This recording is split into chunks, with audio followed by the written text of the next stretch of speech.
ikaw ay diringgin. Ayon sa kanyang pangako, di kanyang iiwan. Salamat sa iyo, Panginoon. O kay buti mo, Panginoong Jesus, kay ganda ng buhay kong taglay.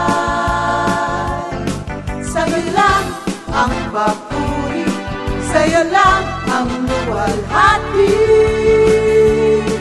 Sa aking buhay, ikaw ang number one. O kay buti mo, Panginoong Jesus, kay ganda ng buhay kong taglay. Sa'yo lang ang papuri, sa'yo lang ang luwalhati. Sa aking buhay, ikaw ang number one. Sa aking buhay, ikaw ang number one. Sa aking buhay, ikaw ang number one. Gising sa umaga, hanap-hanap ka. Dulot ng salita mo, nagbibigay buhay. Kasarap na mga lamang, may nagmamahal sa'yo. Salamat sa'yo, Panginoon. Walang pagsubok na di mo kakayanin mo. Sa bawat panalangin, ikaw ay diringgin. Ayon sa kanyang pangako, di kanyang iiwan. Salamat sa iyo, Panginoon. O kay buti mo, Panginoong Jesus, kay ganda ng buhay kong taglay. Sa'yo lang ang papuri, sa'yo lang ang luwalhati. Sa aking buhay, ikaw ang number one. O kay buti mo, Panginoong Jesus, kay ganda ng buhay kong taglay. Sa'yo lang ang papuri, sa'yo lang ang luwalhati. Sa aking buhay, ikaw ang number one. Sa aking buhay, ikaw ang number one. Sa aking buhay, ikaw ang number one. Good morning, Jesus. Good morning, Jesus.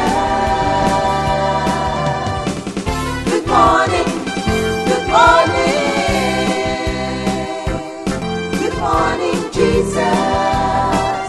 Good morning, Jesus. Good morning, good morning.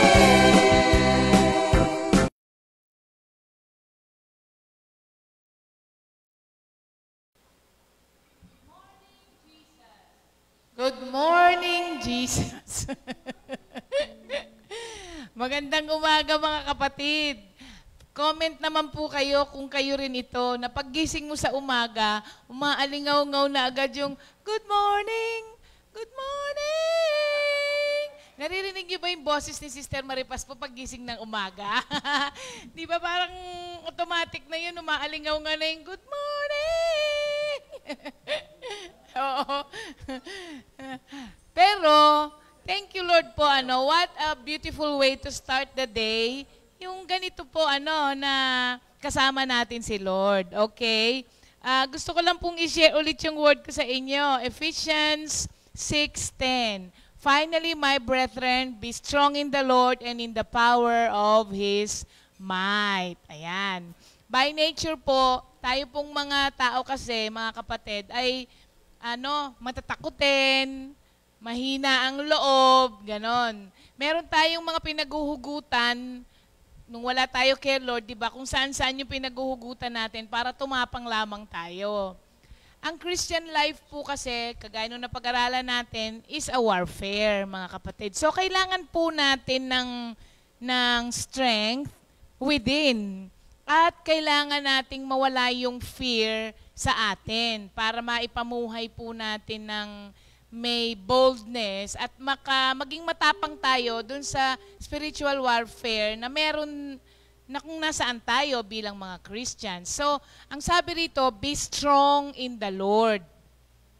Ang ibig pong sabihin nito, kailangan po, be strong in the Lord means be strong in His cause.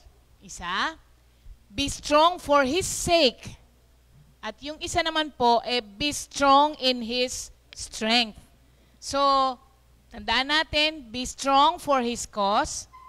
Tapos, be strong for His sake. Tapos, be strong in His strength.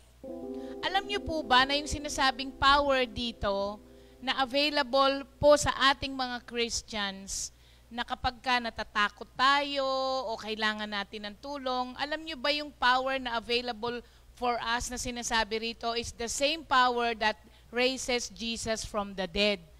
Ganun yung magnitude ng power that is available for us Christians whenever we need it kapag ka po ikaw ay na kay Lord. Kaya isipin niyo po yung power na yun, mga kapatid. Anything na kailangan mo ng tulong, yung power na yun ng Diyos available for us Christians na kapag ka na kay Lord ka. Kaya alam niyo po kahapon nga, nung nag-aaral po ako nito, sabi ko, kung yung power, the same power that raises Jesus from the dead is the same power available for us Christians kapag ka meron tayong kailangang tulong mula sa Diyos, yun yung the same power. Sabi ko kasi, almost a week na yung pong leeg ko talagang sobrang sakit po. Mga 1 linggo na yon. Kaya paiba-iba ako ng pwesto kasi mahirap po akong gumanyan. Kasi ang sakit talaga. Kung ano-ano na po yung pinaggagawa, hot pack, niyelohan ko na, pinalitan ko na yung unan ko. Pero talaga pong nagigising ako in the middle of the night na ilang beses na ang sakit po talaga. Tapos kahapon, nung nag-pray ako, sabi ko, available pala tong power na to. Bakit hindi ko hingin? Ba't hindi ko siya gamitin? Tapos alam nyo, nilehans ko po talaga dahil ang sakit paggising ko lang, pinahahata ko na nga po yung leg ko kay pastor eh.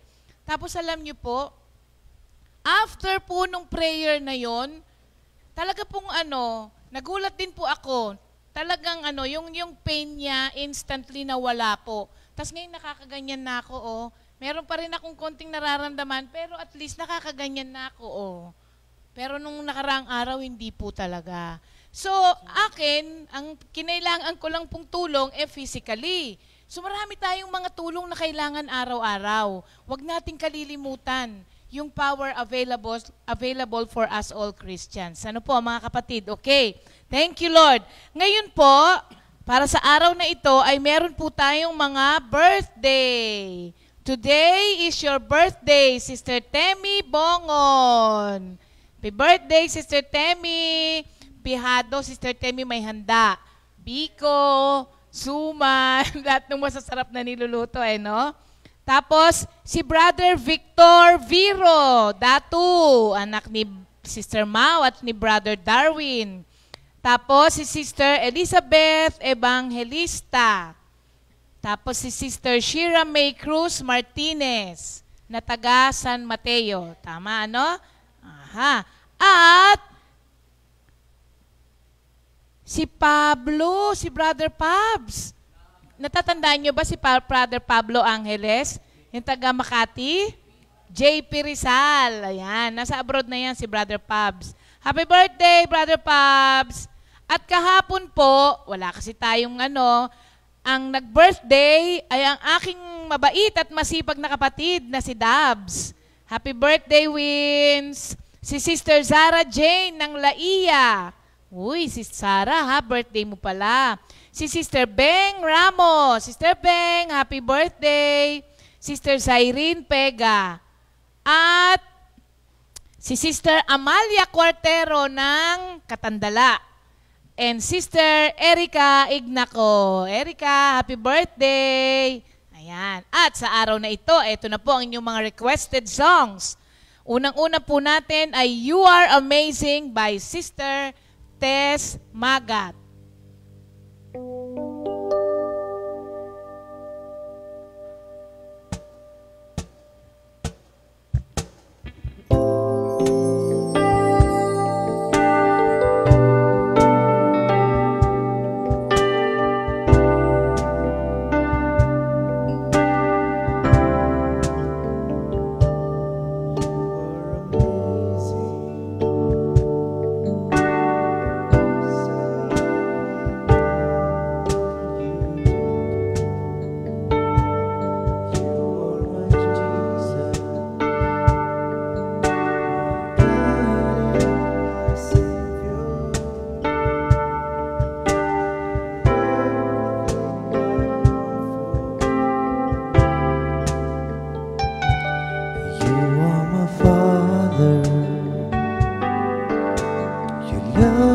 Just as I am, my great provider.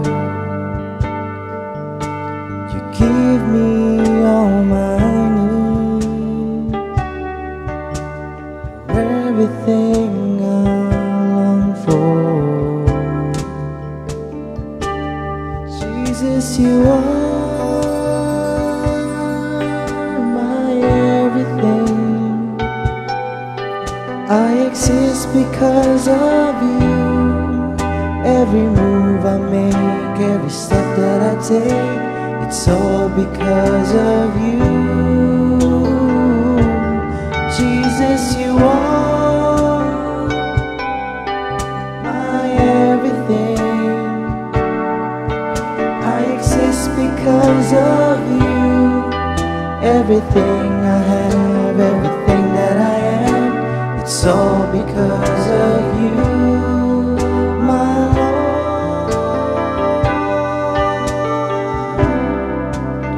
It's all because of you.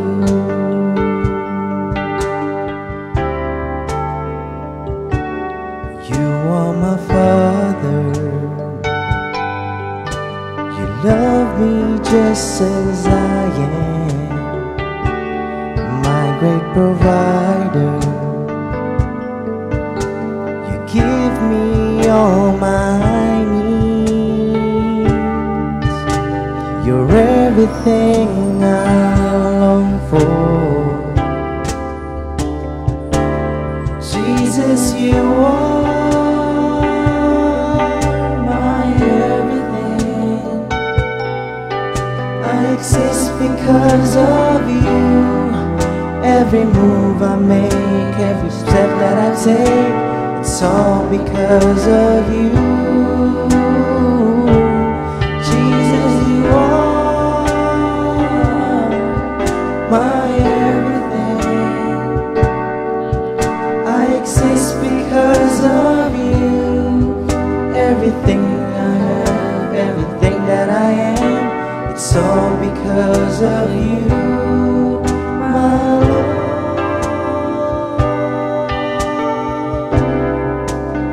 It's all because of you. It's all because of you.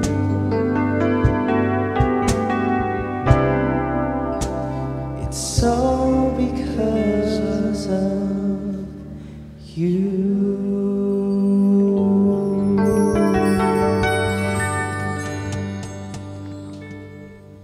Thank you, Lord. You are amazing. Ayan po ang ating voice for God. At ang susunod naman po ay Lord, I Need You in My Life by Brother Elmer Alaba ng Cainta.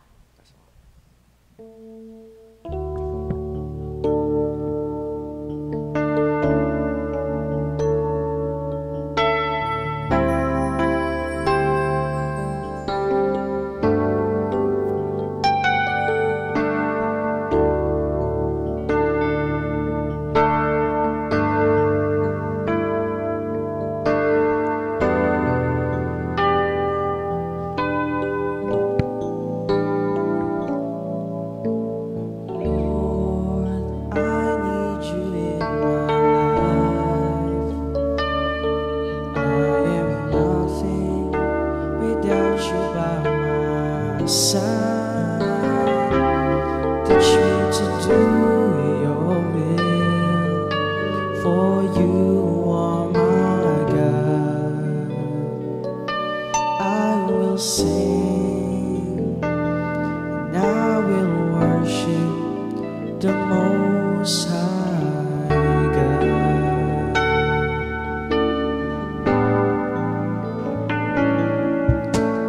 Lord, I need you in my life. I am nothing without you by my side. Teach me to do your will, for you are my God. I will sing, I will worship the Most High God.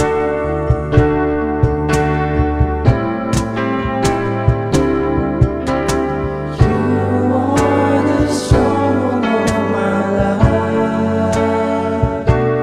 I am blessed to have you by my side. You are my strength when I am weak. I want to give back all the glory to you, Lord Jesus. Lord, I need you in my life. I am nothing without you by my side. Teach me to do your will, for you are my God. I will sing, I will worship, I will sing, I will worship, I will sing, I will worship the Most High God.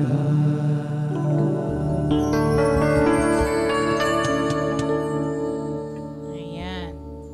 Thank you, Lord. Aha. Good morning po sa lahat ng mga kapatid natin na nanonood sa ibang bansa. Of course, is a Sister Trining ng Chicago, sina Holly, Don, and Ziki na iniintay ni Sister Fritz na batiin. Si Sister Jasmine Castañeda, Sister Lolit Ilaga ng mga Umilin family, Sister Connie Rosilio Manalad, ayan.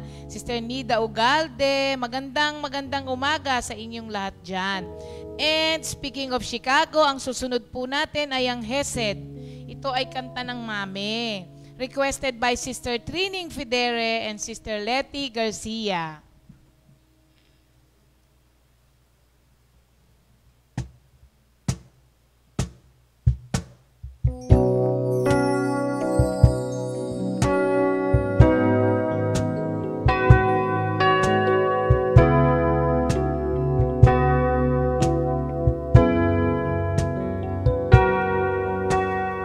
Hesed,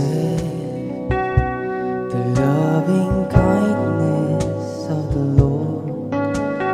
Hesed, the true and eternal God. Hesed, the covenant-keeping God, wonderful Savior of my soul.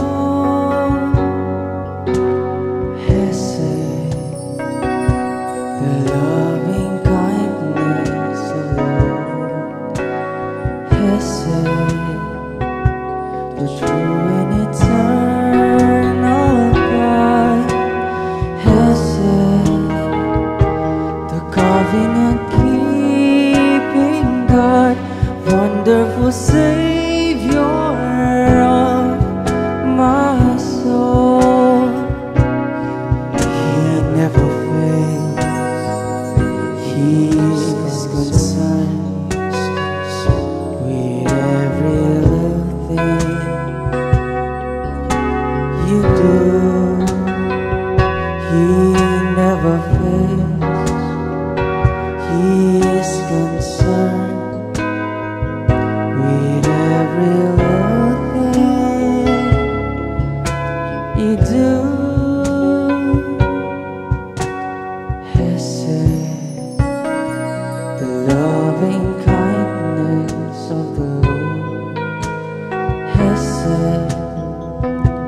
the true and eternal God, Hesed, the covenant-keeping God, wonderful Savior of my soul. Hesed, the loving kindness of the Lord. Hesed, the true and eternal God. Hesed, the covenant-keeping God, wonderful Savior of my soul. Wonderful Savior of my soul. Wonderful Savior of my soul. Thank you, Lord. Pinaka-paborito kong line doon sa kanta na yon, He never fails. He is concerned with every little thing you do. Ayan. Thank you, Lord. At ang huli po natin ay galing naman kay Sister Lolit Ilagan, ang pag-ibig mo, Jesus, ay di nagbabago.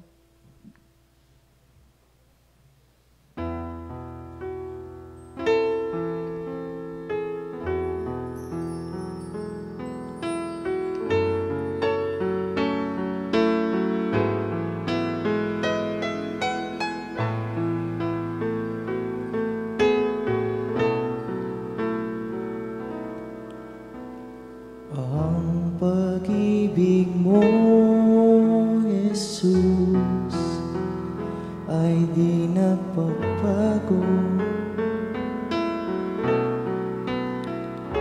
Tumutugon sa mga hibig ng puso kong ito.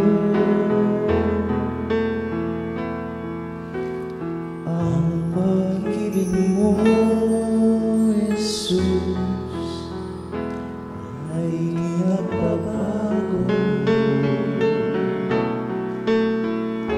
Tumutugon sa mga hibig ng puso kong ito. Dalangin ko, unawain mo ang damdamin ko. Masdan mo tumataghoy ang kaluluwa ko.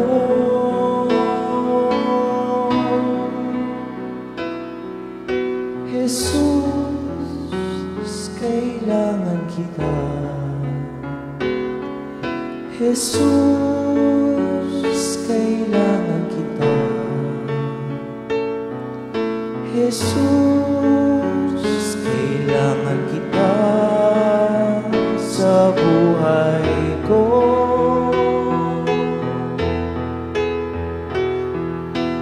Ang pag-ibig mo, Jesus, ay di nagbabago. Salamat sa'yo, salamat sa'yo, Panginoon.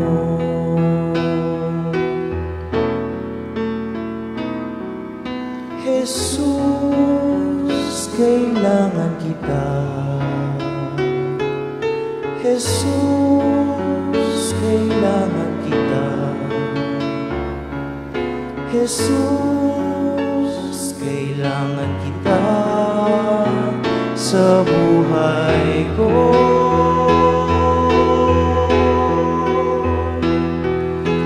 Ang pag-ibig mo, Jesus, ay di nagbabago. Salamat sa'yo, salamat sa'yo, Panginoon.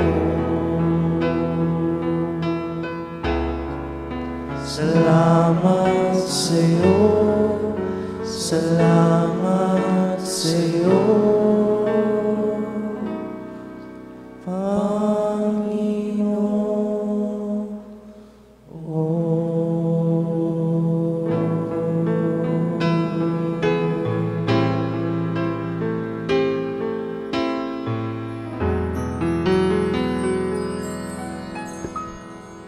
Yan, maraming salamat sa Voice for God.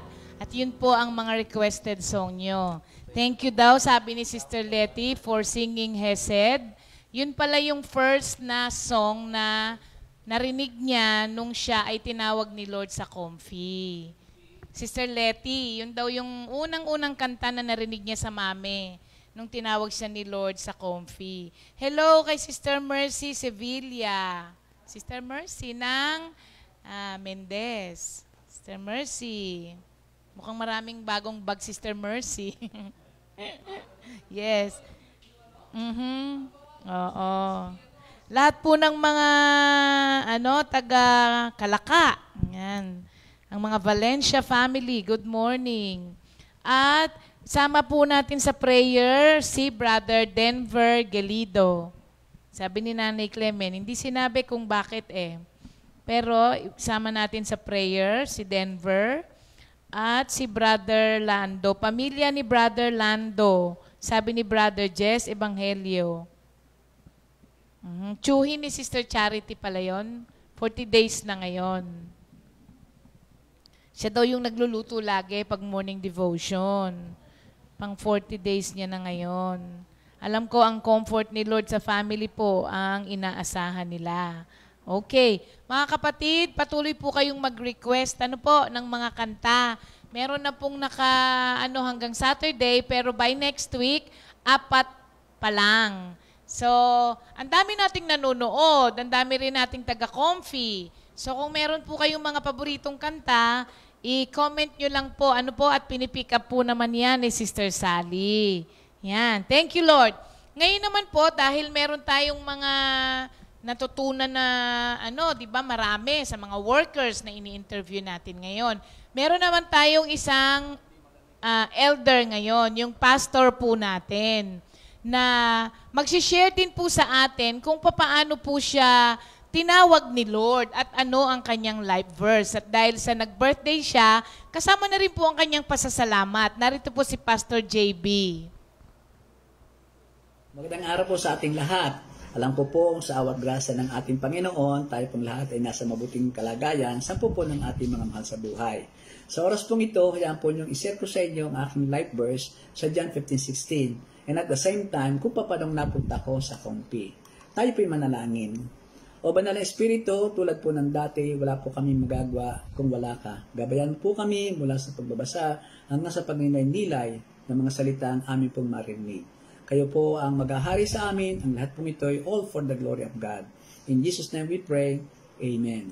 Sa John 15:16, sa Tagalog po itong sinasabi, hindi kayo ang pumili sa akin, ako ang pumili sa inyo. Hiniran ko kayo upang kayo humayo at magbunga at manatili ang inyong bunga. Sa gayon, ano mang hingin nyo sa Ama sa aking pangalan ay bibigay sa inyo. John 15:16. 4 po itong mga salita ng action word. Ang isa po dito yung pumili, hinirang, humayo, at magbunga. Yung tatlo dito, kay Lord po yun, and that is irrevocable. Tayo ay pinili, irrevocable. Tayo hinirang, irrevocable. Tayo ay mamumunga, nakahanda na po ang bunga sa atin. Yung lamang pang-4, yung humayo ang sa atin. Kumusta po ang ating paghayo? Kumusta po ang ating pagsunod sa mga kalooban ng ating Panginoon? Yun po ang aking pinapanalangin na lalong mag-umigting as after this COVID quarantine ay makahayo pa ng mas marami. So, purihin po ang ating Panginoon. Kung pa naman po ako napunta sa Comfy, yan po ninyong ilahad ko sa inyo ang aking life's journey, ang spiritual growth and maturity. Consider ko po ngayon na lahat ng naganap ay providential, hindi coincidental. Kasi po noong una, akala ko ay na-coincidence lang yan. At ito nga po, bahagi ng malaking plano ng Diyos sa bawat isa sa atin upang maging bahagi din tayo ng big picture. So, 3 bahagi po ang aking buhay. Ang una, yung God's preparing me. Nung po ako'y nasa Lipa, God is equipping me. Nung ako'y nasa Pel-Estate, doon ko po natagpuan si Comfy. And God is sending me from 1987 to 2020. Magsimula po tayo sa aking historical background. Nung ako po ay nasa Lipa mula ng Isilang.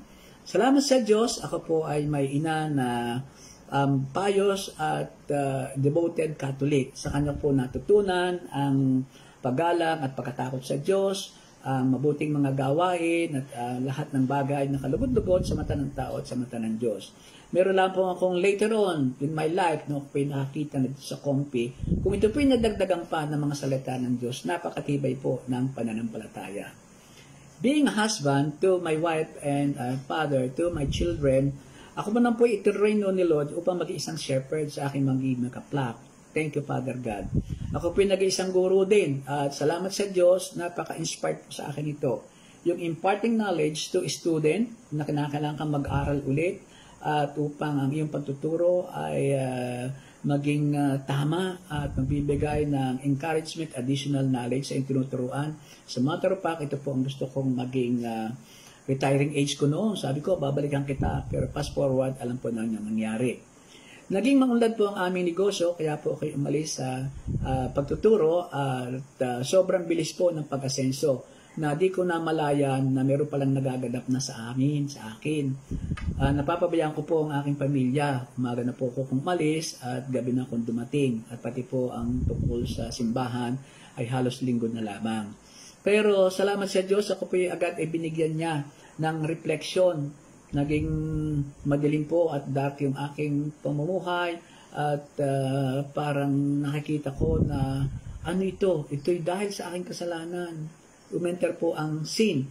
At yung pong lust of the flesh, lust of the eyes, pride of life, nakita ko po ito ang wages of sin. At sa aking panalangin, sabi ko, Lord, ayaw ko po ng ganito. Dinilig naman niya ako. At ang ginawa po niya, inalis ako sa Lipa. Pero sa pamamaraang, inalis niya ang lahat sa akin sa Lipa. Maliban na lamang sa aking mga mahal sa buhay. Doon ko po natagpuan ang Phil Estate. Pinapunta ko ni Lord sa Maynila. Sa Maynila, hindi dapat sa Phil Estate ako mapapunta kasi may nag-o-offer po sa akin na mas malalaki ang sweldo at may allowance pa. Sa Phil Estate, purely commission. Sinagot ako ni Lord dahil sa Phil Estate, doon ko po natagpuan ang Kompi, doon ko po natagpuan ang dapat na relasyon sa ating Panginoon. Salamat po sa mag-asawang Brother Lito, Sister Mila. Sila po ang sa amin ay gumabay upang maging bahagi ng community na ito. So ito po yung part 2 ng aking buhay. The Lord equips me with His Word. So ito yung reading of the Bible, nagkaroon mga prayer meeting, Bible study, at going deeper, 1986, and so on. Matthew 6:33 ang pangunahing salita po na naging bahagi ng amin sa Phil Estate. Seek first the kingdom of God and His righteousness, and all of these things shall be added unto you. Nung una, pag ako po'y mahiningi kay Lord, sabi ko, Lord, ibigay po ito sa akin. Ako po'y sisimba sa Antipolo. Kami po mag-anak sisimba sa Antipolo. Something like that. Pare-parehas halos gayon. Ibigay mo sa ako pupunta dyan. Pero ngayon, iba na. Pag mahiningi ka, thank you Lord na expectant faith na naganap na. Kaya pwede pong sunod-sunod na humingi ka na uli.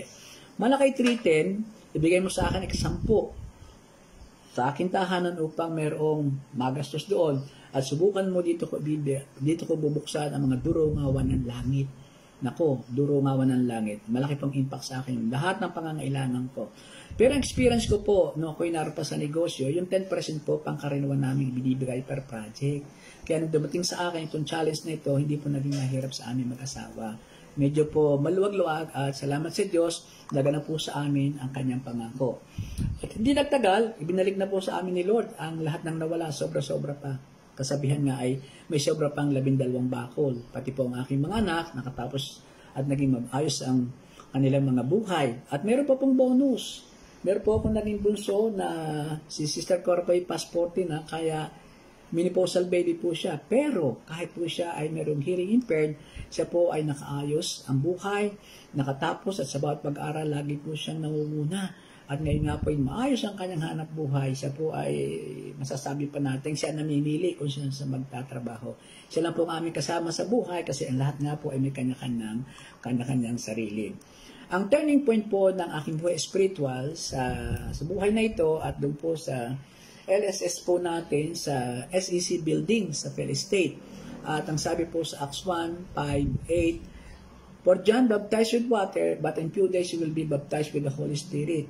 Sa verse 8, You will receive power when the Holy Spirit comes on you, and you will be witnesses in Jerusalem, in all Judea and Samaria, and to ends of the earth. Sa LSS pong ito, hindi ko po nalaman, hindi ko maalala kung sino ang naglayhan sa akin. Kasi po, nagsisimula pa lamang, umiyak na po ako ng umiyak. Dahil nga po nakita ko yung pagmamahal ng Diyos at kung ano man aking iginanti sa Kanya. Siguro po ito dahil ako ba't ako nagiiyakin, parang si Brother Louie. Kaya naman si Brother Louie, tuwing kakanta lang Ako kahit middle of preaching, napapaiyak po ako So, kung sino man po, baka maalala nyo kayo naglayan sa akin. Pakilala po kayo. Basta hanggang ngayon, alam ko pong si Lord John. Maraming salamat po. After my LSS, napuna po ako ng Word of God. No word, no move, no work. At dumating na po yung pangatlong bahagi, yung pong sending sa akin ni Lord. Matthew 28, 19, 20. Dinala ko po ito sa bahay namin, dito po sa San Juan City. At ang naalala ko po mga worker namin doon, si Brother Alder Ray. Sabi ng guardia, narito na po si Volkswagen. Si Pastor Ray, kasama si Brother Terry, si Brother Larry Castillo. Ngayon ay isa na siyang pastor, siya po ang mentor ko. Si Brother Romy. Thank you po Lord. Ako po ay nagpunta rin sa iba't ibang bahagi ng Pilipinas at Manila, doon sa mga outreaches. Salamat ulit kay Pastor Ray Castillo, siya po ang Pastor Larry Castillo. Ginamit sa pagpunta ko sa Laia, sa iba pa niyang pinupuntahan, Sister Mila, Brother Lito sa Nevesia, si Brother Romy, Carlo Mendez, at na-inspire po ko sa kanya na makita ko po ang pinagagamit niya kay Lord ang kanyang bahay at yung po kanyang pag-disciple sa maraming tao. Yun po ay aking pinapray na sana ibigay din sa akin ni Lord. Ang pangalawang bahagi po ng aking relasyon kay Lord ay nung ako po ilagay sa board. Again, may agam-agaman, John 15:16, siya po naghari. Una po ay ng ating mamiligaya ay pumanaw na at ang pangalawa naman ay nung magkameron po ng election ako po na-elect at salamat sa Diyos. Dito po naranasan naman yung shaking of the church. Dapat shaking din sa akin yun, pero hindi. Salamat sa Diyos. Bigyan po niyo ko ng matatag na pananaw at nakita po ang galaw ng Espiritu Santo. Inaayos, pati po ang aking mga anak, sinabi nila, yan ang family. Dito po rin po binigay sa akin ni Lord ang unang awitin sa ating praise and worship. Ito po ay kinuha doon sa Matthew 9:37 nang sabi ay, the harvest is plenty but the workers are few. Sa Isaiah 6:8, whom shall I send? Sabi niya. Kaya po yung awiting, move on, let's go, let's grow together in the service of our God. Move on, let's go, let's grow together in the service of our God. For the harvest is plenty, but the workers are few. Whom shall I send? I am counting on you. Move on, let's go. At after that, may mga binigay pa po nakakatuwa po sa ating si Lord. Then finally, yung pong climax ng aking relasyon sa ating community ay nagapo noong February 4, 2012. Pero po, bago maglapyan, yung pong aking ordination sa Josephine, sa Tagaytay. Wow, thank you po Lord. Bago po naganap niyan, talaga pong tunay ang struggle na ito. Kasi po, una sa lahat, alam ko na hindi na po pwede yung ako'y nagtatrabaho at ako'y nagsisilbi kay Lord. Being a pastor, iba na po ito. No two masters. Tumi po sa akin yun. So, ano pa? Sa kasalukuyang yun, meron po kami mga obligasyon, mga babayaran, lalo po sa credit cards. At kung ito po ay diretso lamang hanap buhay, kayang-kaya naman. Pero kung mawawala, isip tao, saan ko kukunin na ito? John 15:16 ulit, ang aking ginamit. Hingin nyo sa Ama, ang anuman yung maibigan sa aking pangalan, ito ibibigay. Sa aking pong resignation sa company, mahirap-hirap din. Sa aking pong ginamit ang mga salita ng Diyos na ibinigay sa akin. Sa Jeremiah 29:11, I alone knows the plan I have for you. Plans to bring you prosperity and not disaster. Plans to bring about the future you hope for. Again, Matthew 6:33. And then again, sa John 15:16. Hindi kayo ang pumili sa akin. Ako ang pumili sa inyo. Hinirang ko kayo upang kayo humayat na bunga at manatili ang inyong bunga. Sa gayon, anuman ang inyo sa aking Ama sa aking pangalan ay bibigay sa inyo.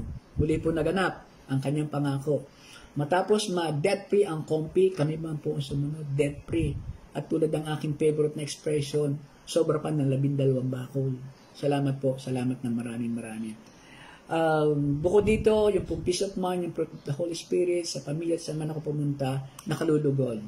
Finally, I would like to invite all sa aking pong conclusion na ito. Nakita ko po ang spiritual journey ay stages. Nagsisimula po ito tulad ng sa akin sa pagtugon sa kanyang pagtawag, light burst. Ang kanyang pagtawag again ay pumili, pumirang, humayo, mamunga. Kay Lord yung tatlo, irrevocable, mananatiling ikaw ay pinili, mananatiling ikaw ay hinirang, at ang bunga ay nakaghihintay sa iyo. Yung isa lamang dyan ang dapat pagkukulan natin pansin, yung humayo sa kanyang kalooban. Along the journey, nakita ko rin po dito na hindi ito smooth sailing. Lagi po meron challenge, meron detour, meron discouragement, and even danger. Pero sabi ni Lord, complete commitment, siya na pong bahala doon. Protection, makaapak ka man ng ahas, makainom ka man ng lason, hindi ka maano. Dumaan ka man sa apoy, hindi ka madadarang. Dumaan ka man sa mangilog, hindi ka malulunod. Nakita ko rin po dito na kinakailangan paglingkod natin sa Lord ay karapat-dapat. Kung meron po tayo mga kasalanang nakikita, ginagawa, lust of the flesh, lust of the eyes, pride of life, atin pong ilahad dito sa ating Panginoon. Napagtagumpayan ito ng ating Panginoon, kaya kinakailangan ito ba pagtagumpayan po natin, lalo pa tayo may mga salitaan ng Diyos, sa grasya ng Diyos. So, in parting, God will see us through to complete our spiritual journey. So, bye-bye for now. God bless. See you soon. God bless all of us. In Jesus' name, amen. Thank you, Lord po, Pastor JB. Ayan po ang pagkakatawag ni Pastor JB. Ang mentor pala niya ay si Brother Larry Castillo. Ayan. Sa susunod naman po, pag hindi pa rin pwede na na pumunta dito, baka extended yung ating ECQ, i-ask din natin yung mga ibang mga elder natin kung paano rin po sila natawag ni Lord. Sabi ni Brother Elmer Alaba, maraming salamat daw sa Voice for God.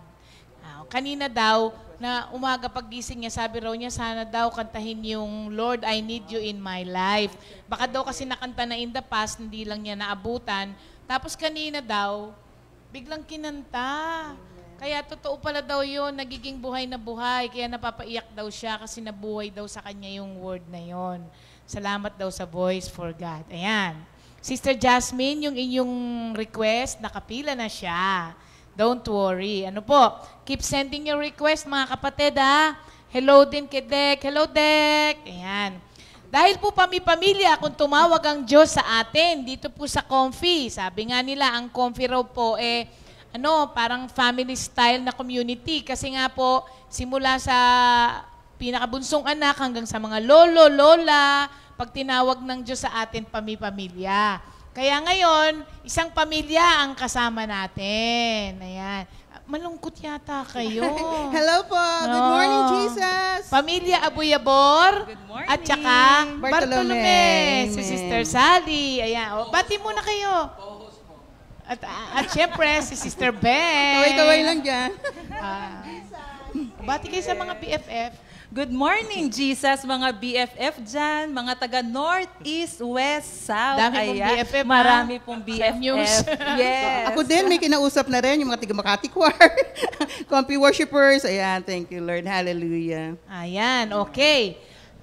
Umpisahan natin syempre sa pinakapuno. May puno? Meron. Si Sister Sally. Ako ba yun? Mauna sa'yo, pababa. Hallelujah. Siyempre, Sige po.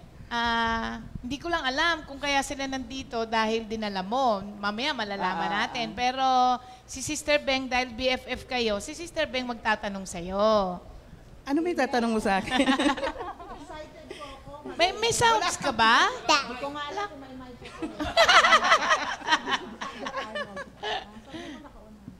Wala battery. Sige, yun na lang munang mo yan. Hold on na lang. Okay. Praise God. Thank you, Lord. Yan. Okay na.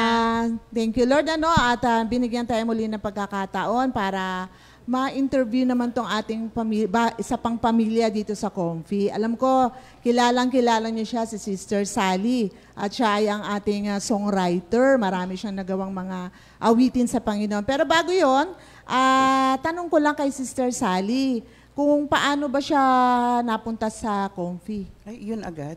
Oo. Sige.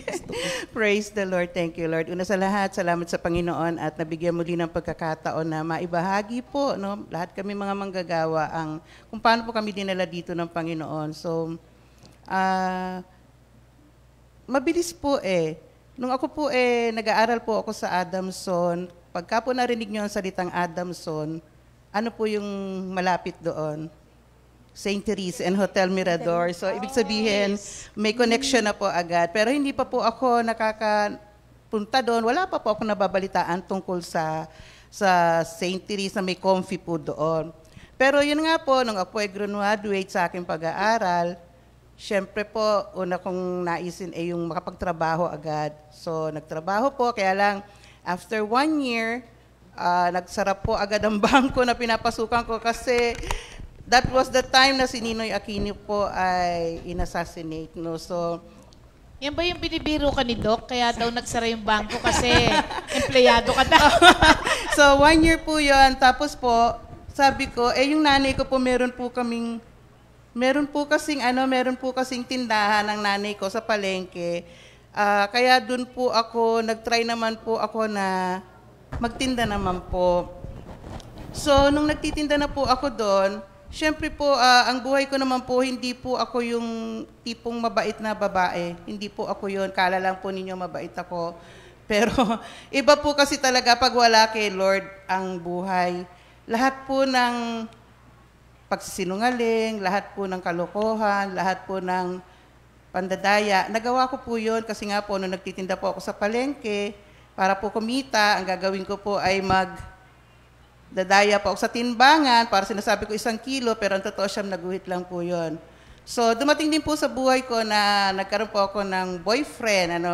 Actually, din po talaga nagsimula yung nagkaroon ako ng parang fall, yung bumaksak yung buhay ko noon sa lalaki. Na-fall ka Fall kasi. on your knees.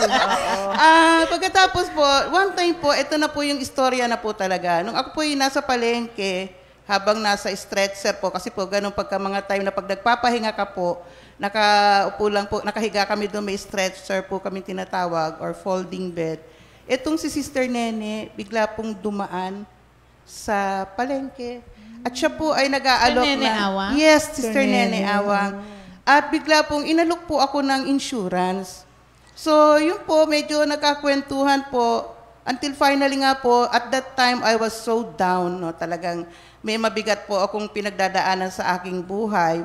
At nung nga po naipakilala niya po kagad sa akin si Jesus.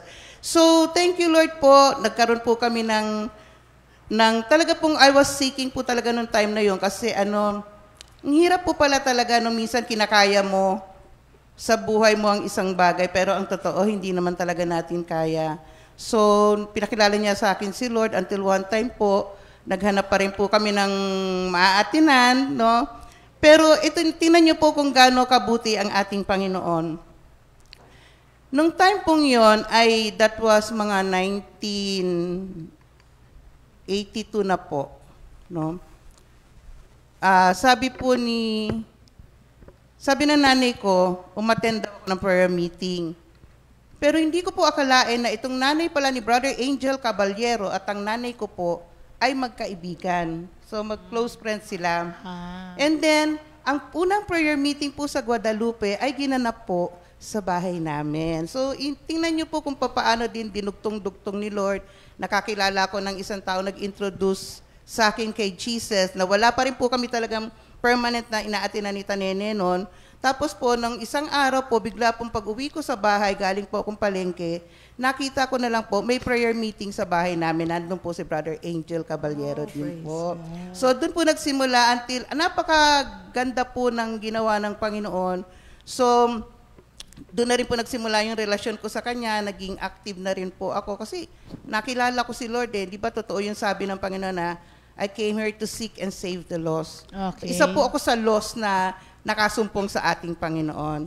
So yun nga po, talagang ang bilis, yan, sila Brother Edwin, Brother Tony, sila pa Brother Edgy Tolo, sila po yung mga nakasama. Magkakasama kayo sa Guadalupe na prayer yes, meeting. sa Guadalupe, lahat po kami nakakilala, hanggang dinala na po ang prayer meeting. Kila Tita Virgie din po, family, na ginamit din siya ng Panginoon para yung mga tao po, di ba, doon tayo sa St. Therese, yung kanila pong sasakyan ay ginagamit para po maghakot ng kaluluwa sa Panginoon. Tita Sel, ayan, actually po Sister buong Lisa, family ko, kaya- ayan, sila Pinsan Lisa po mo nga ba? magkakasama na, pinsan ko yun. Oh. Sister Hermie, pinsan buo ko rin po, ang tatay ko at ang nanay niya ay magkapatid. So nakita niyo po yung, nakakatuwa po yung pamilya po talaga, ay pamilya po kung maghakot si Lord ng kaluluwa. O yan, sa mga hindi nakakaalam po, baka hindi nyo alam ulit. Amen. Si Sister Lisa Pangilinan at si Sister Sally po ay magpinsang buo. Kaya sabi ko sa inyo, pamilya. So, ilang taon muna nag-prayer meeting sa inyo bago nakilala si Floy? Na taga-comfy rin naman, di ba? Okay. Mga 1982 po kasi, ang prayer meeting sa Guadalupe. Actually, nagtanong pa nga po kay Pastor Angel. Sabi, Pastor Angel, tatandaan mo ba kung kailan tayo nagsimula? Sabi niya, oo, 1982. So, yun na nga po, hindi pa rin po nagtapos naman po ang takbo ng buhay ko doon. Kami po ni Brother Floy ay nagkakilala ng 1985. That was November. So, December, kinasal kami. 3 taon ka na umatin sa prayer meeting. Hindi pa rin Bago- tari. Dito lang kami sa bahay pa, hindi pa kami ganun ka-active sa sa fellowship. Sa fellowship. Sa Pero bahay may pa. prayer meeting na sa bahay. Oo, mo. sa bahay nakaka-attend na kami noon. Tapos yun na nga po, unti-unti. Na-assign siya sa inyo? Sino? Si Brother Floy? Oo, nung mga malapit-lapit na panahon na sa Antipolo, doon po kami nagkakilala ni Brother Floy sa Antipolo, kay Tita Virgie po. Ayan. Si Kapatid Floy. po ni Pastor Alex na asawa ko po. Yes. Na kinuha na po ni Lord. Ayan, no. Opo. So, kung naging tinawag ka lang, paano ka naging coordinator? Hindi ng ako. prayer? Akala ko Hindi prayer. siya. Hindi Hindi ako pala nag- ikaw oo, ang hindi naging ako. Hindi siya coordinator. coordinator. Attendees lang ako yung mga time na yun. Oo. So, Next question. ilang years bago kayo, di ba, nag-a-attend ka ng prayer meeting, ilang years bago mo nakilala si Brother Floy? Parang inulit 3. mo lang yung tanong. So, 3. Tinanong ko nga yun, 3 di ba? years. Beng, are you with Lord, us? pasensya na po kayo. Beng, are you with us? Sige. Hindi. Ilan po ang naging anak nyo? Yan. Okay, meron po kaming 3 anak ni Brother Floyd. Pero bago po yon ay meron din pong naging anak si Brother Floyd sa una. So, consider pa rin po na anak ko rin yan. Oo, meron po siya naging anak sa una. Thank Pero you, yung Lord. anak ninyo ni Brother Floyd, sino sila? Pwede Una, pa, si Brother James, wala lang po ngayon kasi po puyat dahil nagtatrabaho call center.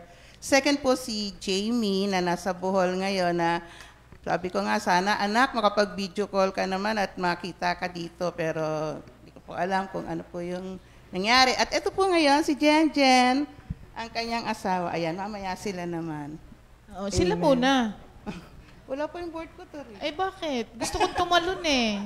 Sige na nga, tapusin mo na si Sister Sally. Bilis lang, mabilis. Sige. Ay, tayo. Kasi kami naging close kami talaga ni Sally dahil sa unang-una nasa choir kami, tapos minsan na-assign kami sa ibang lugar para mag-praise and worship. At meron po siyang sari-sari store sa bahay niya noon.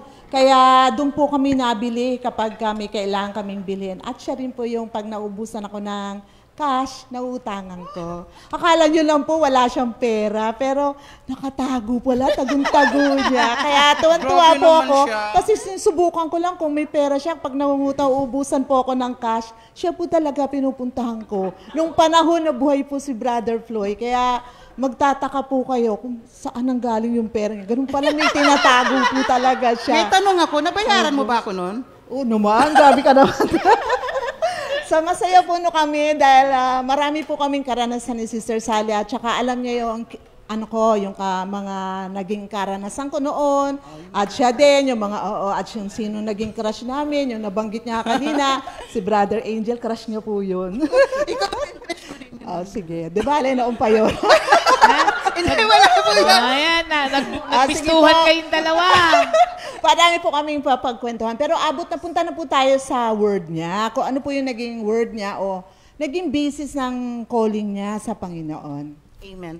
Yung pong, ang totoo po niya, nung bago po ako pumunta rito, wala pa po akong word noon at hindi pa po ako nga nakakakilala masyado sa Panginoon. Pero nung habang pong ako ay nagpapatuloy sa pag-attend ng prayer meeting, ay doon ko po nakikilala ang Panginoon at sabi ko, nung nakita ko nga po ito, nabasa ko itong Isaiah 43, 18 to 19, ay naging buhay na buhay po ito sa buhay ko. At hanggang ngayon po, yan po yung pinangahawakan ko lagi sa Panginoon. Sabi po doon ay, do not cling to the events of the past or dwell on what happened long ago.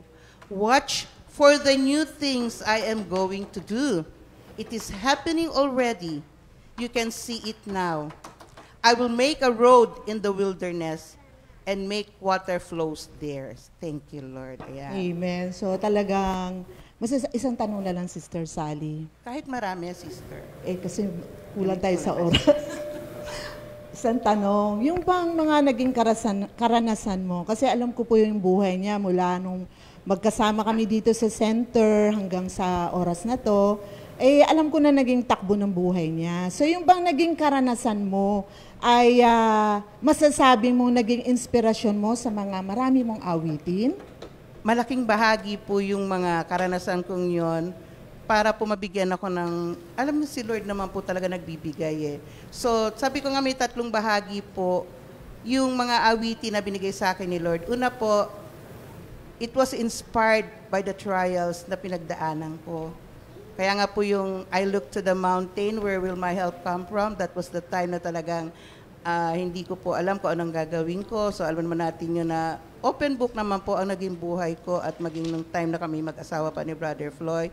Tapos po, second part ng buhay ko pa, I was inspired by the victories na, kasi yung pangako ng Diyos, diba? Watch for the new things I am going to do and it is happening already. You can see it now. And the third part ng mga kaya po ako nagkakaroon ng mga awitin ay because of the inspiration of the Holy Spirit. So, minsan po magugulat na lang po ako kasi pagka halimbawa po na merong ibibigay na word si Pastor Alex, biglang magkikling na lang yun sa heart ko na, ay, sabi ko, Lord, pengi pong awitin, pengi pong melody dito sa awit na to at kaya po nagkakaroon po ng mga awitin para sa Panginoon. Amen. Napakaganda po talaga ng mga awitin ni Sister Sally at alam ko na binigay lahat yun ng Panginoon. Yung word po niya sa Isaiah 43 verses 18 to 19, alam niyo po yung habang inaaral ko nga siya kagabi, ito pala yung panahon na ang mga Israelites is under captivity ng Babylon. So, kung imagine niyo po, ang nakakulong, na mahirap po pala talaga. At yun po ang nararanasan ng mga Israelites at that time, yung nakakulong po sila. Ngayon po tayo parang nakakulong din, di ba? Kasi quarantine tayo, ilang months na tayo na nakakulong. May panahon na talaga naiinip ka na at gusto mo nang lumabas, pero napakabait ng Panginoon. Ganun din po, pero mas higit pa ang naranasan ng mga Babylon at that time, ng mga Israelites at that time na nakakulong sila at under captivity sila ng Babylon. So alam ko na napakahirap yung kanilang nararanasan kasi hindi lamang buwan yon. So napakabuti ng Panginoon. Itong captivity nito ay sa ating buhay ay hindi lamang yung literal na nakakulong ka, kundi ito yung literal na nakakulong ang mga tao na wala sa Diyos sa kasalanan. Totoo po na ang kasalanan ay para kang bihag. Ang hirap. Ang hirap, madaling pumasok, ang hirap labasan. Gusto mo nang lumabas, di ka naman makalabas. So, napakabuti ng Diyos, kaya nga yung word niya, di ba, sabi, do not cling to the events of the past. Ang dapat lang talaga ang mga tao, kasi kay Lord talagang meron tinatawag na God's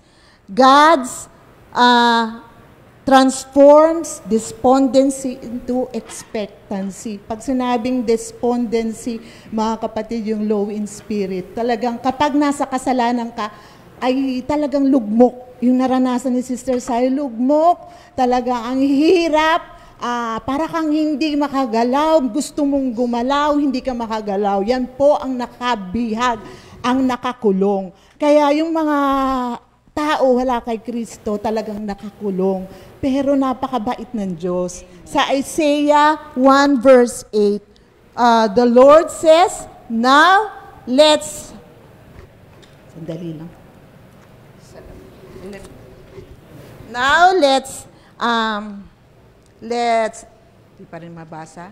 Let's settle the matter. You are stained red with sin, but I will wash you as clean as snow. 1:18 po, Isaiah 1:18 po. Opo. Although your stains are deep red, you will be as white as wool. Sa Panginoon talaga, yan lang ang dapat natin gawin, lumapit sa Kanya, humingi ng tawad sa ating mga kasalanan. At sabi sa Hebrews 8 verse 12, for I will forgive their wickedness and will remember their sins no more. Naku, kakalimutan ni Lord. Kaya sabi dito, do not dwell in the past. Kalimutan na natin kasi yung past, pag tinignan natin ang tinignan, hindi tayo makaka-forward. Wala, hindi mo makikita yung gagawin ni Lord. Yung sa watch, di ba sabi niya, watch for the new thing. Ano ba yung new thing? Ito po yung deliverance, salvation, new birth, new life na matatanggap natin kapag tayo ay lumapit sa Diyos. Kaya yung sabi nga sa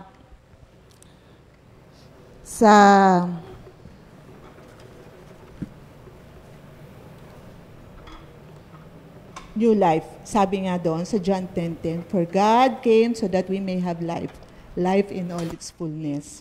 Kaya napakasarap. Alam ko nakikita ni Sister Sally mula nang lumapit siya sa Panginoon.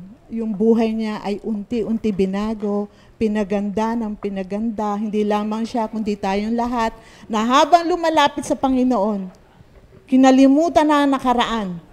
Dahil pinatawad na tayo ng Diyos doon. Ngayon nakatingin na tayo sa magandang ginagawa ni Lord sa buhay natin. Amen. Thank you, Lord. Amen. Sabi ni Pastor Alex Kaabay, oo nga, may store sila Sally noon. Sarap daw ng mami at siopaw doon. Ah, okay. Sabi naman ni Sister Fritz, sino ba si Brother Angel? Naintriga. Pastor na ngayon si Brother Angel Caballero. Oo. Sila yung mga unang mga manggagawa ng Comfy na meron na rin sariling church ngayon, ha? Search mo na lang para makita mo si Sir Fritz. Pastor Angel Caballero. Okay. At sabi ni Brother Laris, Sister Sally, todo mo na. Ang alin, kaka.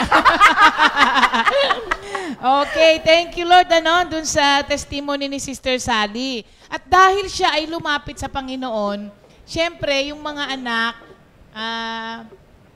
I will assume na nakita nila sa kanya ang pagbabago kaya lumapit. Hindi naman po kasi automatic na porke yung nanay umattend, sumunod yung mga anak, hindi ba? Pero most of the time, because of the example na ipinakikita ng mga magulang, na-encourage yung mga bata na sundan kung ano ang ginagawa ng mga magulang. Ngayon naman, tanungin ko si Sister Jen. Tama ba ako? Mami mo bang naging dahilan ba't lumapit ka kay Lord? Opo. O wala ka lang choice? Dahil nga rin po kay Mami. Mami, Opo. okay. Sige, kwento mo naman. Bakit? Paano? Ano yung nakita mo sa mami mo? Si Mami po kasi noon, nung bata po kami, pagka may problema po siya, lagi ko po siyang nakikita, nagbabasa po ng Bible, tas doon po siya umiiyak. Hindi ko po alam kung bakit noon kasi Dami bang problema, mami ang dami mo po nun? niyang problema noon. Yun po yung madalas na naaalala ko pagka umiiyak po siya, nakaharap po siya sa Bible. Every time may problema po siya. So nakita niyo mga kapatid, kung tutuusin, yung mga moment na yun yung mga moment ng trials ni Sister Sally. Opo. And yet, even in the midst of trials, nagiging patotoo ka sa ibang tao. At nakikita rin ang glory ni Lord even sa mga trials natin. Sa pamamagitan po kung paano natin siya i-handle. So nakita ni Jen na kapag may mga problema ka, Bible agad ang kaharap mo. At yun din ang nag-engganyo sa'yo na lumapit kay Lord. Opo, yun din po. Na every time pagka magkakaproblema, lagi pong si Lord agad po ang tatakbuhan. Lumaki ka na ng Comfy, di ba? Simula pinanganak ka, nandito ka na, di ba? Opo, nandito na po sa Comfy. Ito ang tanong ko. Simula pagkabata, nandito na siya sa Comfy eh. Opo. Bakit ka at one point in your life, naging pasaway pa rin? Opo. May tinatawag na curiosity.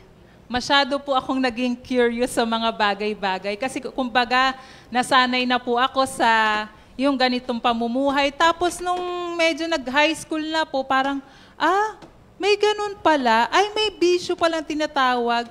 Ay, may pagmumura pala. Parang naging ganun po yung what one point sa buhay ko na parang naging curious po ako sa mga bagay-bagay na ano kaya matikman ko kaya.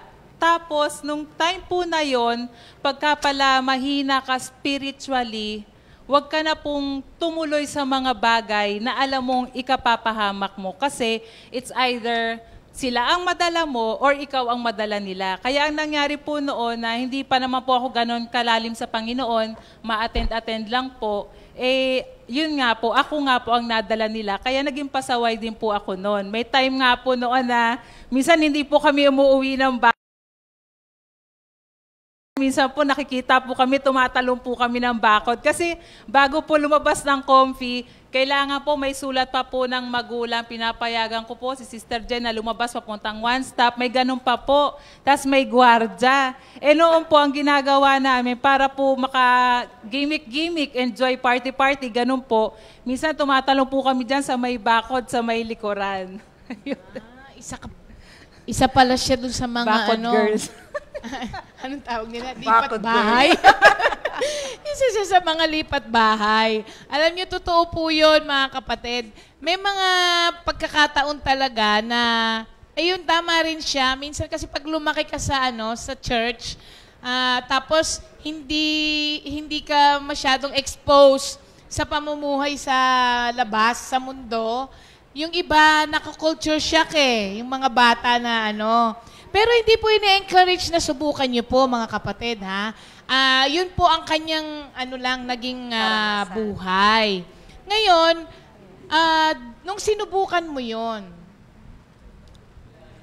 ano naman ang na-realize mo? At gaano katagal bago ka umabot sa realization na hindi ito yung buhay na gusto sa akin ng Diyos?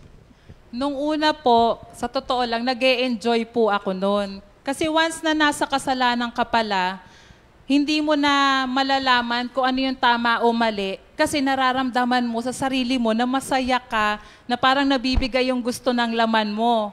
Ngayon, nung time po na nagkakilala po kami noon ni Brother Leo, tapos lagi na po kami magkasama noon, dumating na po sa point na alam ko naman po na alam ng iba na maaga po akong nag-asawa. At the age of 16, nabuntis na po ako.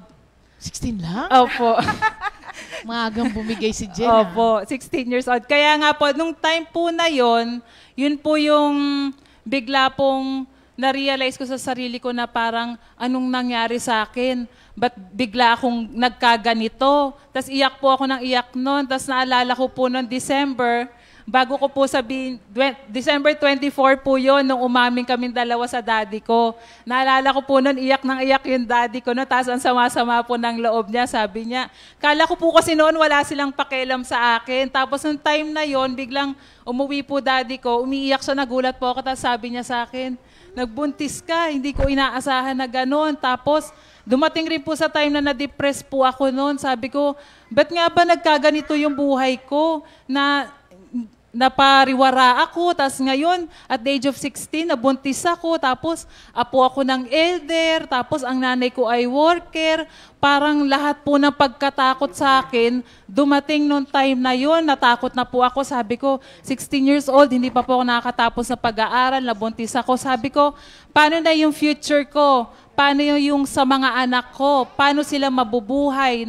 Paano yung sasabihin ng ibang tao? Ang dami ko pong takot nung time na yon. Kaya ang life verse mo ay? Kaya po yung unang-unang binigay po sa akin na word ni Lord ay yung Isaiah 43:10. Yung, so do not fear for I am with you.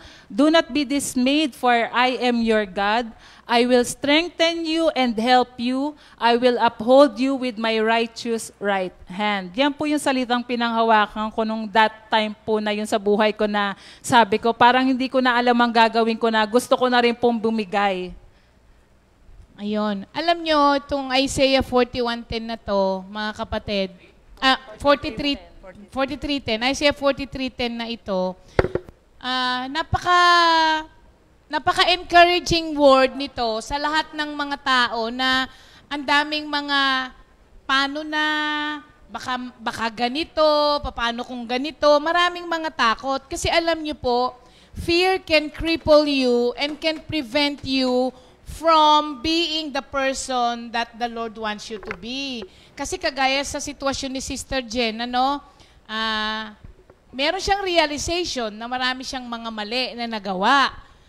Kapag ka po hindi tama ang approach natin dun sa guilt na nararamdaman natin, imbis na ilapit tayo niyan kay Lord, ilalayo pa tayo eh. Kasi nga parang, ay, nakagawa ko ng ganito, kagaya nung sinabi mo na, ano ba yan, apo pa ako ng mami, tapos worker pa yung mami ko, tapos ganito pa yung nagawa ko. So, paano ka na-encourage ng life verse mo na yon? Ayun po, nung time po na nabuntis ako, kasi nga, naisip ko na po na sabi ko na parang wala nang patutunguhan yung buhay ko. Doon po yung time na lagi po akong kinakausap ng mami ko na, anak, kapit ka kay Lord. Hindi po siya nawala sa tabi ko. Lagi po niya ako pinaalalahanan. Kasi alam niya na po yun, nung time na yun na nalungkot na po ako noon. Tapos ang pinakamabigat po kasi sa akin is yung sasabihin ng ibang tao. Kaya yung life verse na yon, napakalaking bagay po, laking tulong na kay Lord lang po ako umasa. At that point in time, doon po akong nag-decide na maging worker na po. Parang year 2008 po yun nung nag-decide na po kami na mag-worker. Yan. So, do not let fear hold you back, mga kapatid. Kasi napakaganda po ng plano ng Diyos sa buhay nating lahat.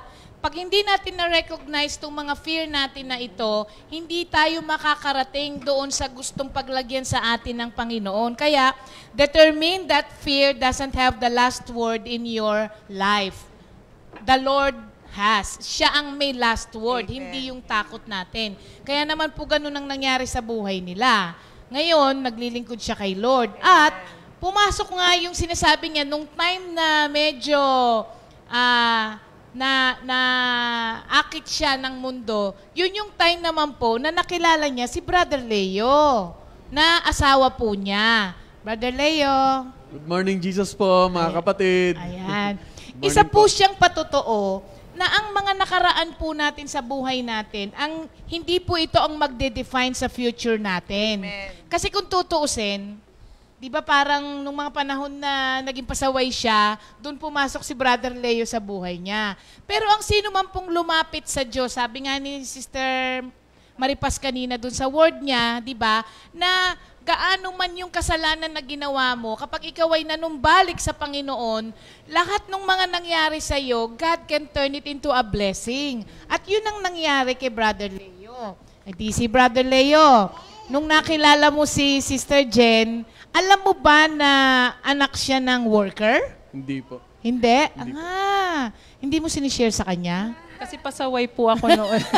Oo nga, hindi siya maniniwala nung panahon na yun kahit sabihin mo. So si Brother Leo po ay pumasok na ng Comfy dahil naging asawa ni Sister Jen, tama ba? Lay, dito rin ba yung first na attend mo ng mga prayer meeting nung napunta ka na dito? Wala pong... Dito lang po sa bahay lang po. Oo, sa Comfy na lang. Opo. Pero nung bago kayo mag-asawa ni Jen, hindi pa? Hindi pa po. Hindi pa. So, nung pumasok ka sa Comfy, nagkaroon ka ba ng culture shock? Ibig sabihin, anong pagbabago ang nakita mo? Yung kaibahan. Kasi sabi mo, noon wala ka pa kay Lord eh. Tapos bigla-bigla, nalipat ka dito. Ano yung naging experience mo doon? Yung na-culture shock po ako doon sa Kasi nagsiset up ako ng sound system eh.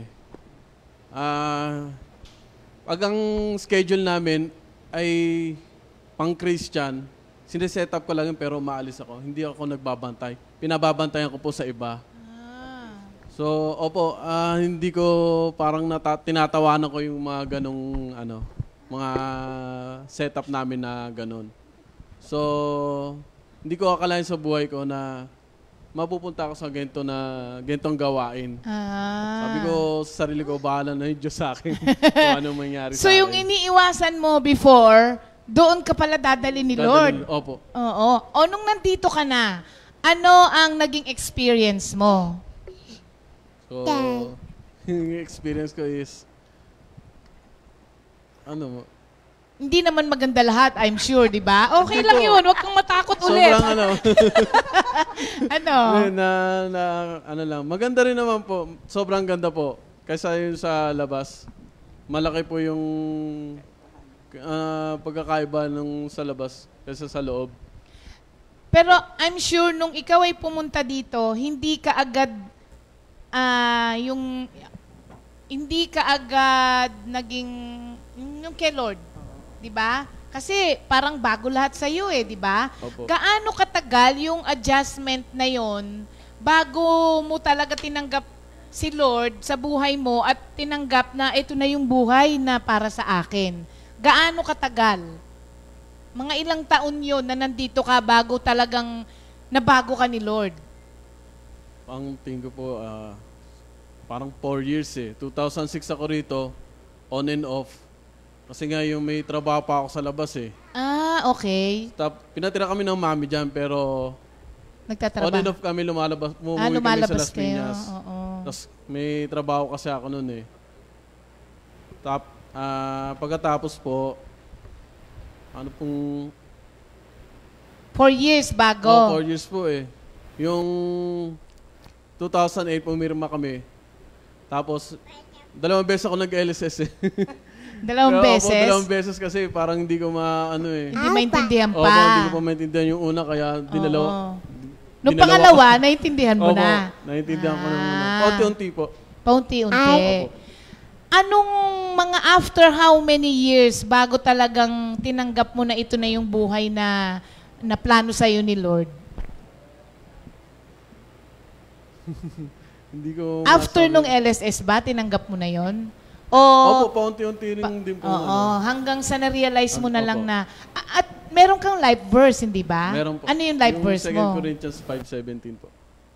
When anyone is joined to Opo. Christ, he is a new being. Opo. The old is The gone old is and the gone, new the new has is come. here. Okay. Ano-ano yung mga nagbago sa'yo? Simula nung ibinigay sa'yo yung word na ito, Yung lifestyle po. lifestyle. Ano ba dati? Yung dati po sobrang... Kasi nag-separate yung magulang ko eh. 13 years old. So 13 years old hanggang 18 years old. Simula 1999 hanggang 2005. Sobrang minahal ko yung barkada, yung tropa. So yung nga yun.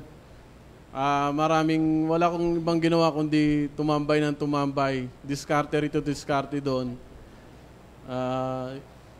Yun po, pag nag-sound system ako, may humihiram sa akin para mag-DJ sa ibang lugar. So, sinasama ko rin yung ibang barkada ko para makapasok din doon sa So, ganun po yung gawain ko na maraming hindi magandang nangyari sa akin at that time na yon. Tumira rin ako sa nagpaampon din ako sa isang may kaya. Kasi yung tropa, dun din nakatira. So, iba yung lifestyle na nakagisnan ko noon na yung time na yon. Uutusan ka lang, hindi may mga kasama pang hindi magandang salita. So, thank you Lord ako na nagpapasalamat ako kay Lord na napunta ako sa Comfy nga. Yan. Tapos nung napunta ka sa Comfy, saan ka unang na-assign? Pinag-assign po ako sa likod ni Brother Gilbert. Ako po naglilinis sa likod po. Okay. So, alam nyo mga kapatid, hindi naman po yung pagka kami pumunta dito, may posisyon ka agad. Hindi po. Kagaya ni Brother Leo, dati, DJ siya, nagsiset up ng sound system. Pero nung napunta siya sa Comfy, naglilinis siya dun sa may likuran. Kami po nung una, iba-iba rin po. Taga-alaga ng mga bata, di ba? Iba-iba rin po, hindi naman Tapos may kanya-kanya rin po kaming assignment noon kung ano yung nililinis mo.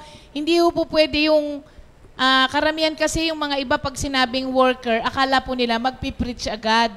Hindi po, marami rin po kaming mga dinaanan na sa tingin mo, ako nga po noon, sabi ko, ano ba yan, graduate ako ng college, tapos ito papagawa sa akin.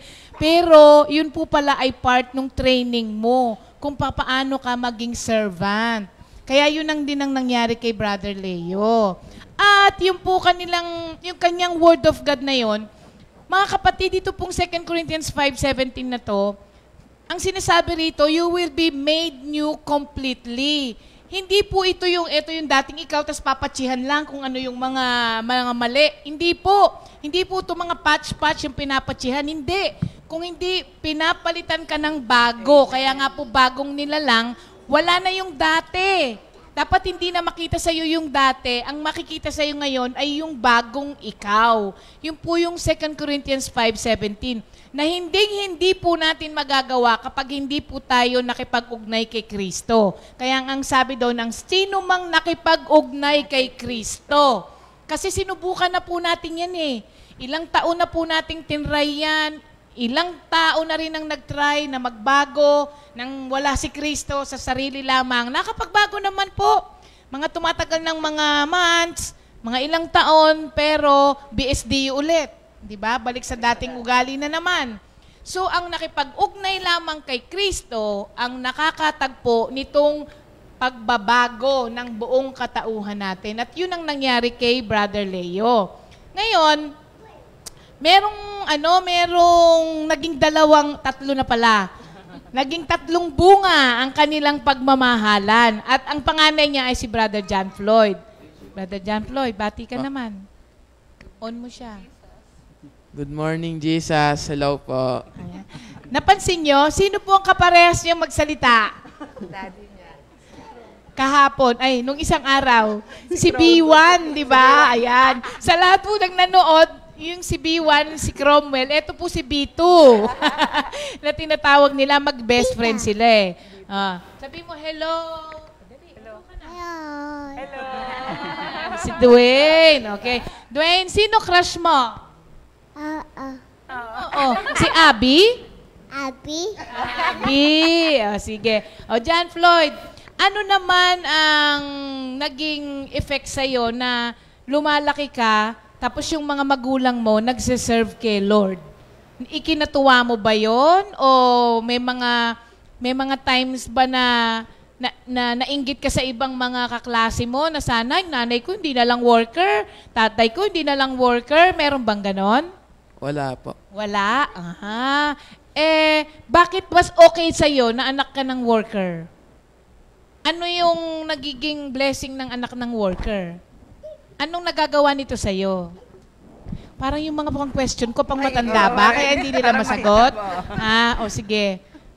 Ano question mo, Beb, sa kanya? Sino si John Floyd? Tanong ko sa kanya, sino siya? Sino ka daw? Para mas mahirap yung tanong mo. Sige. Sabihin mo. Ako po si John Floyd, anak po ni Sister Jen, pati ni Brother Leo. Sabi ko sa'yo, mas mahirap yung tanong mo eh. Habang lumalaki ka na kay Lord, ano ang pinaka natutunan mo? Respeto po sa mga tao. Ayun. Hindi naging mahirap sa'yo yun, ano? Dahil dito sa atin, marami, no? Maraming tao. Opo. Respeto. Ano pa? Sa spiritual naman, naging malapit ka ba kay Lord? Pagka medyo malaki ka na kasi ngayon pag medyo tumanda-tanda ka na, ano ang gusto mong maging? Pag lumaki ka na, anong gusto mong maging? Gusto mong maging, ano? Engineer po. Engineer! O bakit gusto? Kaso pag engineer, kailangan nagsasalita. O dali, magsalita ka na. Apo. Engineer ang gusto Apo. mo. Bagay sa kanya engineer kasi hindi nagsasalita? Puro gawa. Ganun ba yun? Oo. Engineer. Okay. Ano ang part mo dito sa Comfy? Ano ang pinaka nagiging service mo kay Lord? Anong nagagawa mo para sa gawain ni Lord? Tumutugtog ka ba? Tumutugtog ka ba? Hindi po. Hindi pa? Pero di ba, meron kayong pinag-aaralan? Anong instrumento pinag-aaralan mo? Ano ba po? Drums po. SJ po. Yung Drums. Opo. Kasama ka sa nag-aaral. Opo. Ba't gusto mong matutong mag-drums? Para makapagtugtog rin po dyan. Yun ang service mo kay Lord. Apa. Okay. Ako nahihirapan din ng John Floyd. Mag-isip ng tanong para masagot niya. Punta muna tayo kay Leona. Yan, Leona. Yan. Leona, ilang taon ka na? 12 po. 12? Apo. Ito siguro.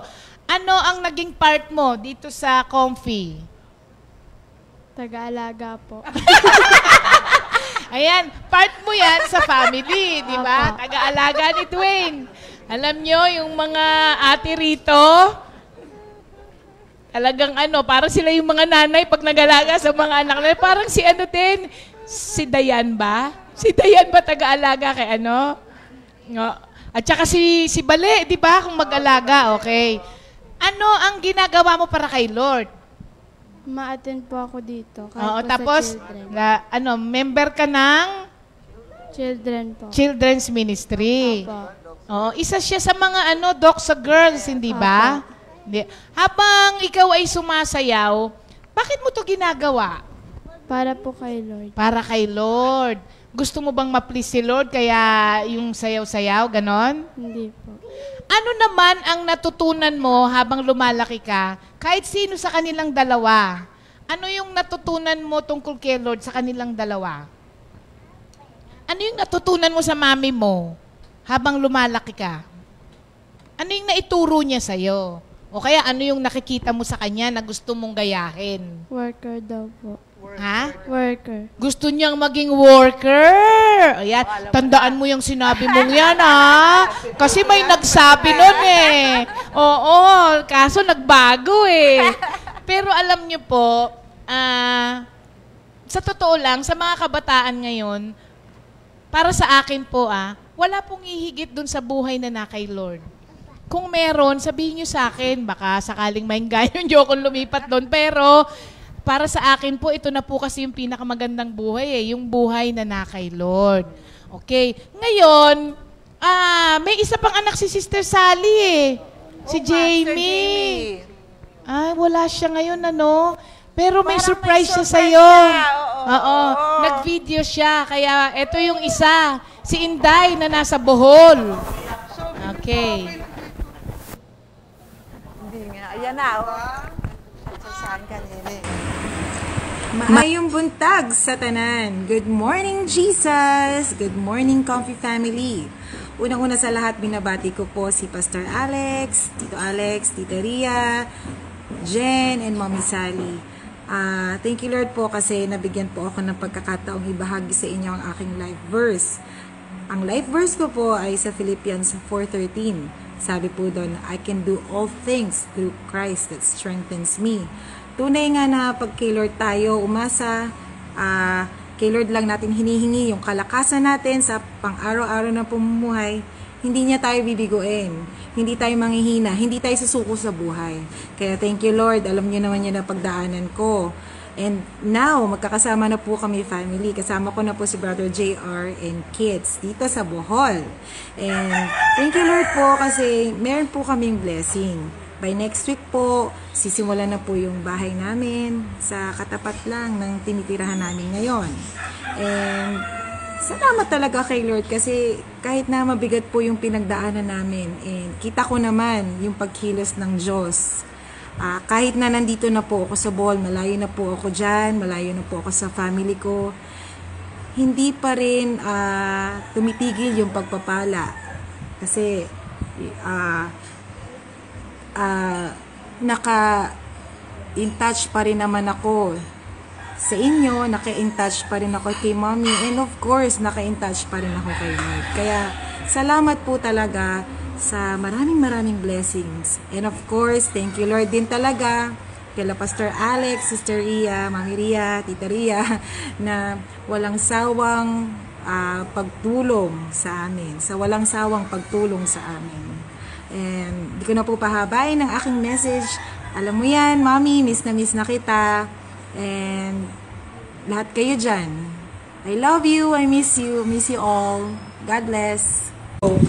Maayong buntag sa tanan. Good morning, Jesus. Kamusta Mami mo? Sally. Kamusta po? Hello, Mami Sally. Hello, Tita Jenjen. Hello, Tito James. I love you. Hello, Mami Ria. Hello, Lolo Alex. I love you all. God bless. Bye-bye. God bless. Ang nanay, naiyak si Sister Sally kasi pinipilit niya daw si Jamie na mag-video. Sabi niya, anak, hindi ko maintindihan kung ba't wala kang time na mag-video. Yung pala, gusto ko lang sorpresahin. Ayan. Uy, naiyak si Sally, oh. Alam niyo po, kung kilala niyo po si Sally, Sister Sally, isa po yan doon sa mga manggagawa na gusto niya laging nauuna si Lord kaysa sa lahat, kahit na anong bagay, inuuna niya. Minsan nga po, nagtatampo na sa kanya yung mga kapatid niya na galing pa ng abroad, tapos makikipagkita, tapos kung may gathering sila, basta po may nataon na may prayer meeting siya or may fellowship, hindi niya po talaga pinagpapalit yon. Pupunta siya after na pinagtatampo nung una nung kanyang mga kapatid. Pero later on, yung mga kapatid niya, di ba, nangihingi na rin sa'yo ng mga spiritual advices. Tapos sinasabi sa kanya, Sally, pag-pray mo naman kami, pag-pray mo. Si Jamie, nagmana sa'yo. Si Sister Jamie po nagmana kay Sister Sally na medyo pagdating sa mga pagsubok sa buhay, matapang. Kaya yung life verse ni Jamie, kung tutuusin po sa pinagdaanan niya, sa batang edad niya, sa pinagdaanan niya, medyo napakahirap po nun. Kung ibang tao, kung ibang babae ang naka-experience nun, hindi na po siguro alam kung nasaan ngayon. Pero dahil nga sa relasyon nila kay Lord, ayan naman po, walang nasasayang, di ba Sister Sal? Walang nasasayang sa paglilingkod natin sa Panginoon, mga kapatid. Kaya po, yung sa Acts sa Acts 1:8 natin na manampalataya ka at ang iyong 16:31. Acts 16:31 ay Acts 1:8 tuloy. Sa Holy Spirit. Sa Acts 16:31 na manampalataya ka at ang buong pamilya mo ay maliligtas. Ganun po ang nangyayari. Kaya wag po tayong manghinawa, lalo na sa mga anak natin na mag-encourage. Akala nyo lang po minsan hindi po nila pinapansin yon. Pero sa totoo lang po, nananatili po pala sa kanila yon, mga kapatid. Kaya po, abangan ninyo sa mga ibang araw, mga ibang pamilya naman, although kahit na wala yung family nila dito, kasama pa rin natin sila para marinig nyo naman po kung paano rin sila tinawag ni Lord. Kaya thank you Lord po sa family ng Abuyabor, at saka Bartolome. Thank you, Lord. At saka si Hapin pala. Oo. Si Hapin. Hindi masyadong nagustuhan, Jamie, ni Tito Alex yung video ninyo. Kasi tinawag daw siyang lolo. Ni Bale. Sabi niya, sino lolo? Sabi niya nung narinig agad yun, ano? Ayan. Thank you, Lord po. O, paalam na kayo. Ayan. Thank you, Sige. Lord, Thank po, you, mga Lord. kapatid. Amen, amen. God bless po, mga kapatid. At tayo mo'y mananalangin muna kasi hindi tayo nakapag-opening prayer kanina. Lord, maraming salamat po sa pagkakataon, sa time na ibinigay niyo po sa amin upang kami po ay makapagbahagi sa pamamagitan po, Lord, ng mga buhay namin na binago mo, kung paano po tinawag ang bawat isa sa amin na yung mga kapatiran din po namin na nakikinig, alam ko po na nakaka-relate sila, na ang buhay po namin ay nasa kamay mo. Gano'n man po ito, hindi kaganda, nung nag-umpisa, ito naman po ay inayos mo at ang ending nito ay buhay na ganap at kasiya-siya na kasama ka. Maraming salamat pong muli, Lord. In Jesus' name we pray. Amen. God bless, mga kapatid. Good morning, Jesus. Good morning, Jesus.